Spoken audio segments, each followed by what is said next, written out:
એનો પ્રોગ્નોસિસ કેવો હશે, બરાબર, એ પશુની અંદર શું શું પાછળથી તકલીફ થશે અથવા એની જિંદગીને જોખમ છે કે નહીં, એના વિશે હું તમને થોડી માહિતી આપીશ.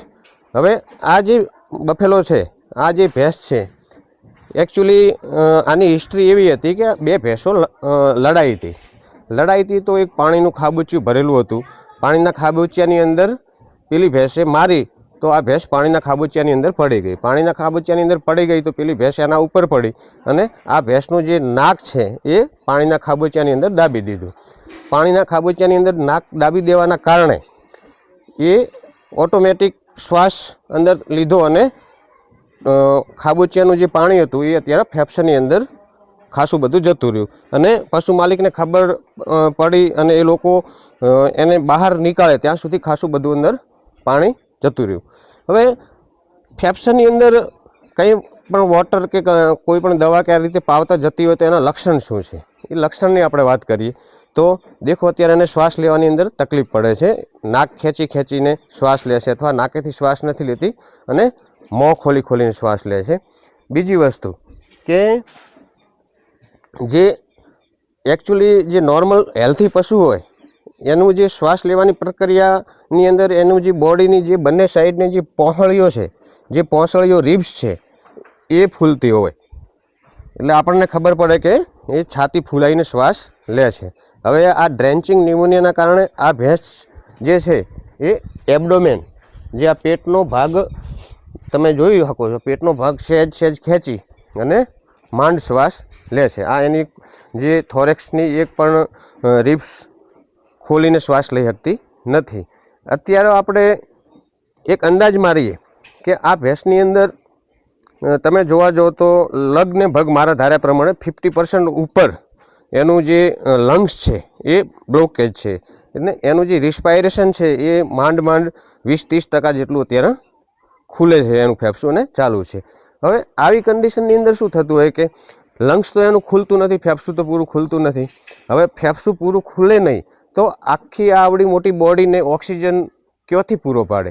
એટલે અત્યારે જે એના જે લક્ષણ છે એ ઓક્સિજનની કમી પણ બતાવે છે. એની જે આંખો છે અત્યારે ટોટલ, કારણ કે લંગ્સ ખુલતું નથી તો વ્યવસ્થિત એનું રિસ્પાયરેશન શ્વાસોશ્વાસ થતો નથી. શ્વાસોશ્વાસ ન થવાના કારણે બોડીને ઓક્સિજન મળતો નથી અને પશુ ખૂબ આની અંદર પેઇન ફેફસાની અંદર થતું હોય અને રેસ્ટ ના કરી શકતું હોય, રેસ્ટલેસનેસ બની જતું હોય છે. હવે આપણે આ મારી જોડે સ્ટેથોસ્કોપ છે, આપણે સ્ટેથોસ્કોપથી ફેફસાનો અવાજ વાપરવાનો ટ્રાય કરીશું અને અંદર ફ્લૂઇડ છે તો કેવો અવાજ આવે છે અને કેવી રીતે થાય. હવે અહીંયા જે એક્ઝેક્ટ અહીંયા આપણે લગાવીશું, જે એનું સ્કેપ્યુલર બોન છે અને એની જે રિબ્સ છે, કોસ્ટલ રિબ, ત્યાં આપણે રાખીશું.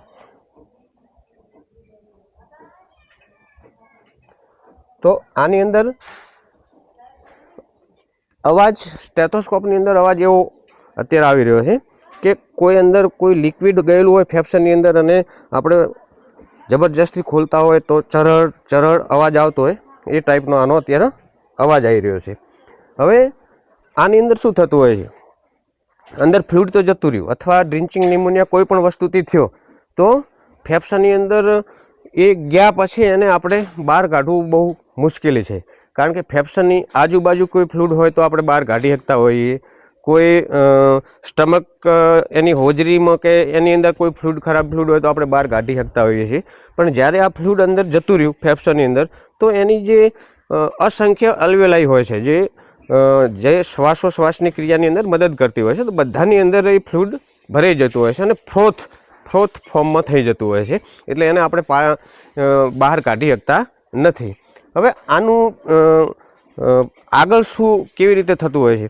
આગળ આની અંદર જે ફ્લૂઇડ ભરણ્યું જે ફેફસાની અંદર, હવે એના કારણે બેક્ટેરિયલ ઇન્ફેક્શન ચાલુ થશે અને ન્યુમોનિયા ચાલુ થશે અને ફેફસાની અંદર ઇન્ફેક્શન ડેવલપ થઈ અને ન્યુમોનિયા થશે. હવે આ ભેંસને આપણે ન્યુમોનિયા બી કંટ્રોલ કરવાનો ટ્રાય કરીશું, સારી એન્ટીબાયોટિક બી વાપરીશું, પણ જે ફેફસાનું જે પૂરેપૂરું ફૂલવું એ અત્યારે આ પશુની સ્થિતિ નથી, એ પૂરેપૂરું ખુલી શકતી ફેફસું નથી, અને એના કારણે અત્યારે એને લેક ઓફ ઓક્સિજન અને બોડીની અંદર ઘણી બધી તકલીફો થઈ રહી છે. હવે જે ફેફસાની અંદર ભરવાઈ જતું રહ્યું તો હવે શું થશે? ન્યુમોનિયા ડેવલપ થશે, જબરજસ્ત બેક્ટેરિયલ ઇન્ફેક્શન ડેવલપ થશે, અંદર એબ્સેસ બી થઈ શકે, અંદર જે ઇન્ફેક્શિયસ ફ્લુઇડ બી ડેવલપ થઈ શકે બેક્ટેરિયાના કારણે, અને ઘણી વખત ફેફસું કોલેપ્સ થવાથી જાનવરનું મૃત્યુ પણ થતું હોય છે.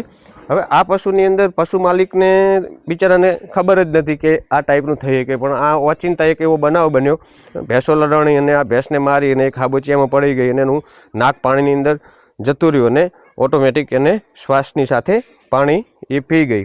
હવે આને અમે ટ્રીટમેન્ટને સારી એન્ટીબાયોટિકને એ બધું ટ્રાય તો કરીએ છીએ, પણ આવા કેસની અંદર પ્રોગ્નોસિસ ખૂબ પુઅર હોય છે. પ્રોગ્નોસિસ ખૂબ પુઅર હોય છે, મતલબ કે એની જે રિકવરી રેટ બહુ ઓછી હોય છે. એમ છતાંય આપણે આ પશુ માલિકને વ્યવસ્થિત આપણે સમજાવ્યા છીએ, અત્યારે એને એમ ટ્રીટમેન્ટ આપી છે, અને એ વ્યવસ્થિત એન્ટીબાયોટિકને બધું વ્યવસ્થિત ચાલુ રાખવાની આપણે 3-4 દિવસની એમને સલાહ આપીએ છીએ.